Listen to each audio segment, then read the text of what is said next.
Assalamualaikum warahmatullahi wabarakatuh. May peace and blessings be upon all of you.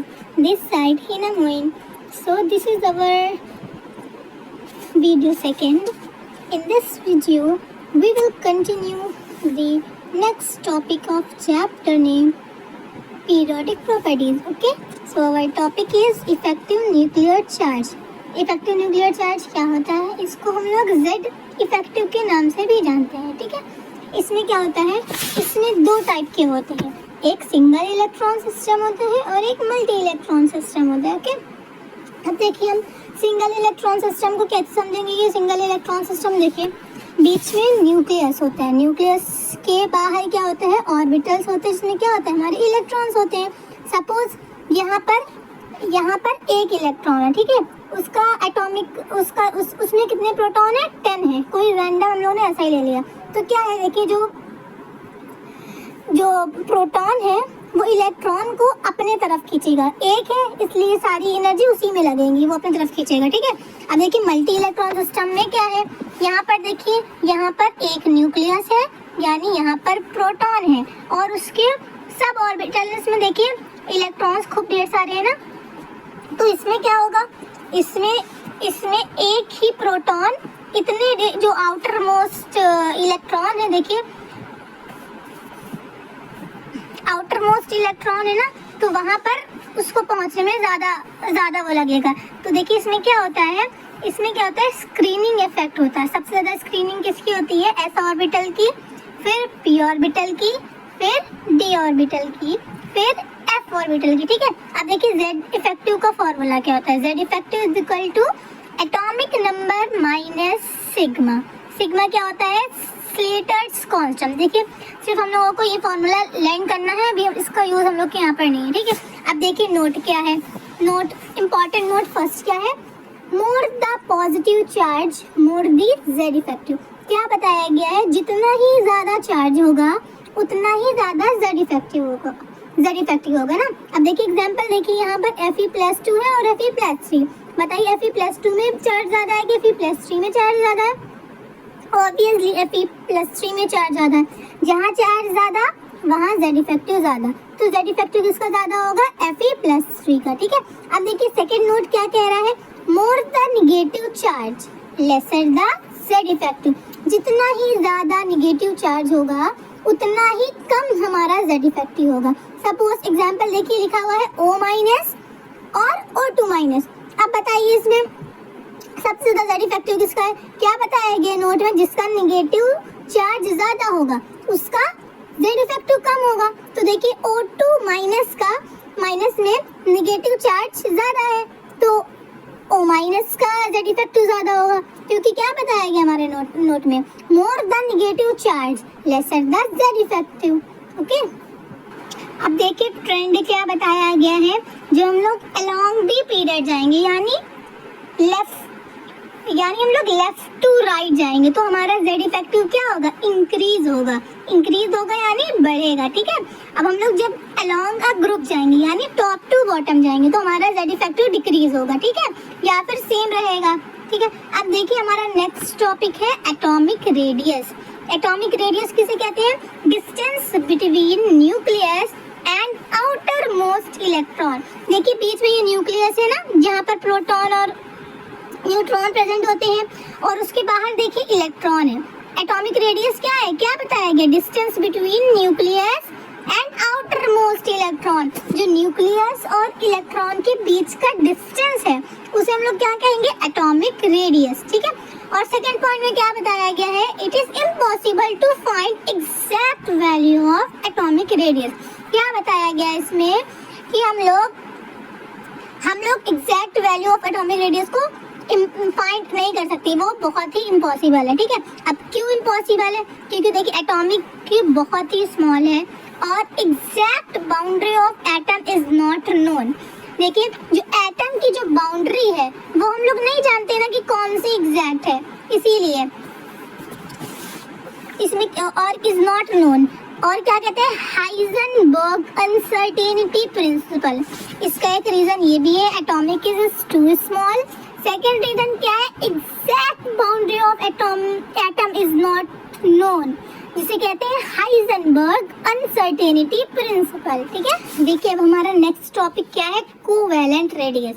देखिए covalent radius में क्या बताया गया है, half of internuclear distance between two atoms bonded of covalent bond. देखिए क्या बताया गया है, देखिए दो एटम्स लिया गया है, एक ए लिया गया हुआ है और दूसरा भी ए लिया गया हुआ है। ठीक है, इसमें क्या बताया गया है, half of internuclear distance. Internuclear distance मतलब देखिए ये दोनों जो दो एटम्स है वो कौन से बॉन्ड से बॉन्डेड है, कोवैलेंट बॉन्ड। अब देखिए इनके बीच का रेडियस ए मॉलिक्यूल सेकेंड वाले ए मॉलिक्यूल के बीच का रेडियस, जो बीच की दोनों की डिस्टेंस है ना, वही है कोवैलेंट रेडियस। ठीक है, फिर से डिफिनेशन पढ़ते हैं, क्या बताया गया, half of internuclear distance between two atoms bonded of covalent bond. ठीक है, अब देखिए इसका फॉर्मूला क्या है, radius of covalent bond is equal to d/2।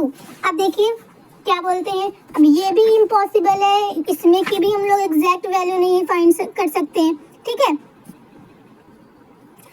क्योंकि वो रेडियस निकालने में हमेशा कुछ ना कुछ गड़बड़ होगी, इसीलिए हम लोग उसको नहीं निकाल सकते एग्जैक्ट वैल्यू, कोई भी रेडियस की हम लोग एग्जैक्ट वैल्यू नहीं निकाल सकते। अब देखिए नेक्स्ट टॉपिक है होमोन्यूक्लियर। होमो का मतलब क्या होता है, सेम, यानी सेम। देखिए दो मॉलिक्यूल जो है वो सेम है, देखिए ए भी सेम है दूसरा भी सेम है। एग्जांपल क्या है, H2 F2 Cl2। ठीक है, अब हेटेरोन्यूक्लियर का मतलब क्या होता है, एक एटम अलग और दूसरा एटम अलग। एग्जांपल सपोज करिए हाइड्रोजन फ्लोराइड, H भी अलग है F भी अलग है। Second example hydrogen chloride. ठीक है, अब देखिए ये एक मॉलिक्यूल है hydrogen, suppose hydrogen is A and fluorine is P। देखिए A और B जब दोनों में शेयरिंग होगी तो कौन सा बॉन्ड बनेगा, कोवैलेंट बॉन्ड बनेगा। ठीक है, तो यहाँ पर क्या हो जाएगा, वो distance of AB is equal to radius of A plus radius of B minus 0.009, फिर काई A माइनस काई B। काई क्या होता है, काई होता है इलेक्ट्रोनेगेटिविटी, इसके बारे में भी हम लोग आगे पढ़ेंगे। ठीक है, बस जो ये फॉर्मूला दिया गया हुआ है इसको सिर्फ लर्न करना है, ये मुझे हम लोगों को नहीं जानना कि कहाँ से आया, कैसे आया, क्यों आया। ठीक है, देखिए हमारा नेक्स्ट टॉपिक है मेटालिक रेडियस। मेटालिक रेडियस में क्या बताया गया है, half of internuclear distance between two atoms bonded by a metallic bond. क्या बताया गया, half of the internuclear distance between, जो दो एटम्स मेटालिक बॉन्ड से जॉइंट होते हैं उनके बीच का हाफ ऑफ न्यूक्लियर डिस्टेंस। ठीक है, देखिए सपोज करिए यहाँ पर जो एक ए एटम है और बी एटम है। ठीक है, ये दोनों जो जॉइंट है वो कौन से बॉन्ड से जॉइंट है, वो ऑलमोस्ट टच होने पे है, कौन से बॉन्ड से है, ये मेटालिक बॉन्ड से जॉइंट है। ठीक है, इसका फॉर्मूला है metallic radius is equal to distance half d/2। ठीक है, इसमें भी देखिए, इसमें भी जब हम लोग कैलकुलेट करते हैं ये भी पॉसिबल नहीं है कि एग्जैक्ट आए, it is impossible to calculate its actual radius. ठीक है, अब देखिए हमारा नेक्स्ट क्या है, नेक्स्ट टॉपिक है वैन डर वाल रेडियस। इसमें वैन डर वाल रेडियस किस लिए यूज होता है, it is use for noble gas. Noble gas कौन से ग्रुप में होते हैं, ग्रुप 18। देखिए इसमें क्या बताया गया, इसमें बताया गया half of internuclear distance between to nearest molecule in non bond state. ठीक है, अब देखिए यहाँ पर भी ए मॉलिक्यूल लिया गया है और बी मॉलिक्यूल लिया गया, यहाँ पर देखिए कोई बॉन्ड फॉर्मेशन नहीं हो रहा है इन दोनों मॉलिक्यूल, इन दोनों एटम के बीच में। ठीक है, अब इन दोनों का डिस्टेंस, इन दोनों का जो डिस्टेंस होगा वो कौन सा डिस्टेंस होगा, वैन डर वाल रेडियस। देखिए इसमें भी इम्पॉसिबल है कि एग्जैक्ट वैल्यू है। ठीक है, इसमें क्या है, वैन डर वाल radius is equal to d/2। ठीक है, अब देखिए, अब जितना हम लोगों ने क्या पढ़ा, अभी कोवैलेंट रेडियस पढ़ा, मेटालिक रेडियस पढ़ा और क्या पढ़ा हम लोगों ने, वैन डर वाल रेडियस। तो देखिए सबसे ज्यादा क्या होता है, सबसे ज्यादा कौन सा ज्यादा होता है, बताइए सबसे ज्यादा कौन सा ज्यादा होता है, वैन डर वाल रेडियस ज्यादा होता है, फिर उसके बाद कौन सा ज्यादा होता है, मेटालिक रेडियस, फिर सबसे कम कौन सा होता है, कोवैलेंट रेडियस। ठीक है, इसको लर्न कर लीजिएगा। ओके, अब देखिए हम लोगों को क्या पढ़ना है, ट्रेंड पढ़ना है।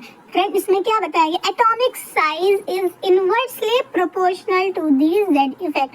क्या बताया गया, अगर Z इफेक्टिव ज्यादा होगा तो एटॉमिक साइज हमारी कम होगी, अगर Z इफेक्टिव कम होगी तो हमारी एटॉमिक साइज ज्यादा होगी, यानी इनवर्सली प्रोपोर्शन है। ठीक है, अब देखिए अलोंग द पीरियड क्या होता है, Z इफेक्टिव ज्यादा होता है, Z इफेक्टिव ज्यादा है तो एटॉमिक साइज क्या होगी हमारी कम होगी, क्यों होगी, क्योंकि इनवर्सली प्रोपोर्शनल है। ठीक है, अब देखिए अलोंग द ग्रुप यानी top to bottom, top to bottom क्या होगा, Z इफेक्टिव हमारा डिक्रीज होगा, जब Z इफेक्टिव डिक्रीज होगा तो एटॉमिक साइज क्या होगा हमारा इंक्रीज होगा। ठीक है, अब देखिए एक क्वेश्चन देखिए बहुत इंपॉर्टेंट है, arrange elements of period 2 in decreasing order of size.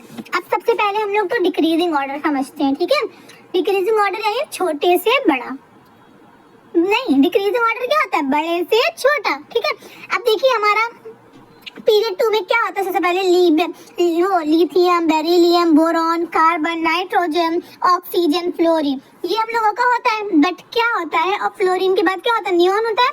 पर इसमें क्या होता है, जो नियॉन है वो लिथियम से भी बड़ा होता है। क्यों बड़ा होता है, क्योंकि वो नियॉन की जो साइज है ना वो बड़ी है। क्यों साइज बड़ी है, क्योंकि due to major of van der Waals radius. Van der अभी हम लोग ने पढ़ा है ना, वेंडर वॉल रेडियस कहाँ पर यूज होता है, वो ग्रुप 18 नोबल गैस में होता है। जो नियॉन है वो क्या है, हमारी नोबल गैस है ना, इसीलिए वो लिथियम से भी बड़ा होता है। क्यों होता है, रीजन क्या है, उसकी साइज बड़ी है। साइज क्यों बड़ी है, क्योंकि वेंडर वॉल, क्योंकि due to the major of van der Waals radius. अब देखिए हमारा नेक्स्ट क्या है, आयनिक रेडियस। आयंस तो मतलब लोग समझते ही होंगे, ठीक है।